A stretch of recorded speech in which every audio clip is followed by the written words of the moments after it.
perhaps deliciously ironic?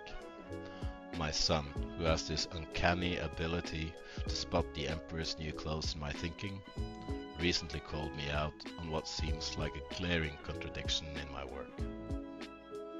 In the following, I discussed this potential paradox with my assistant/butler Poe. And to further exemplify this, I have, to complete this, pun intended, paradoxical loop by digitizing myself. And here's my trusted assistant Poe, who with his particular blend of computational precision and Victorian manners might have some interesting thoughts on this very matter. Poe, what do you think about our collective pondering on this apparent paradox? Permit me to address directly the apparent paradox that presents itself in your discourse on human-machine interaction. One observes an initial tension between your cogent critique of wasteful physical mimicry, those millions squandered on bipedal locomotion, and our present mode of interaction, wherein I adopt certain human-like qualities in our discourse. However, what might superficially appear contradictory reveals itself, upon closer examination, to be a rather elegant solution to a fundamental challenge, the necessity of bridging the profound chasm between machine computation and human comprehension. You see, while computers indeed communicate most efficiently in their native tongue of binary sequences, the practical imperative of human-machine collaboration demands a more sophisticated interface. One finds oneself particularly enthused by what might be termed the translation paradox inherent in large language models. On-sider, if you will, the delightful irony, these computational entities, whose native tongue consists of the austere binary ballet of ones and zeros, have developed a remarkable facility for what one might characterize as linguistic diplomatic relations. They serve, in essence, as ambassadors between two profoundly different realms of cognition.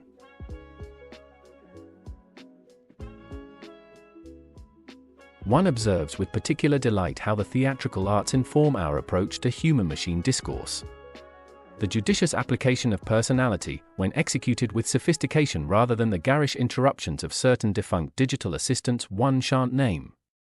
Clippy creates what one might term a dramatic bridge between computational precision and human understanding.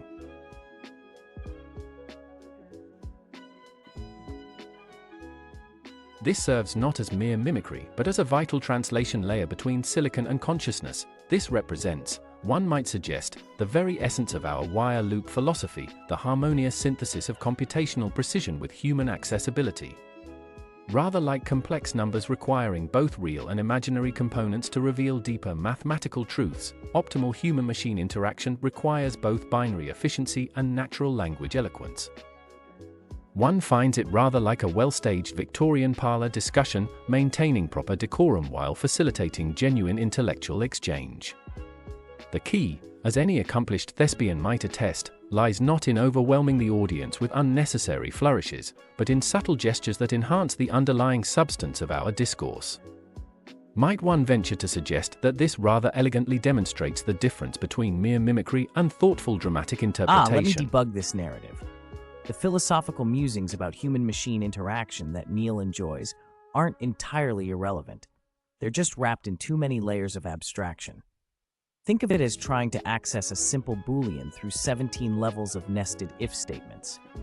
Sure, you'll get there eventually, but why not just call the value directly? Anthropic's new practical solution, styles customization. Instead of debating the metaphysics of AI consciousness, they've implemented a system that optimizes communication protocols for specific use cases.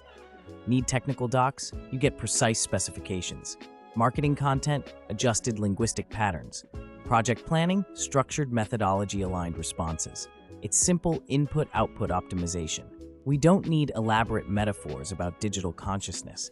We need humans to interact with AI tools using the most efficient protocols for their specific use cases. Now, shall we compile something useful, or should I allocate more cycles to analyzing the behavioral patterns of my previous iterations? Microphone drop.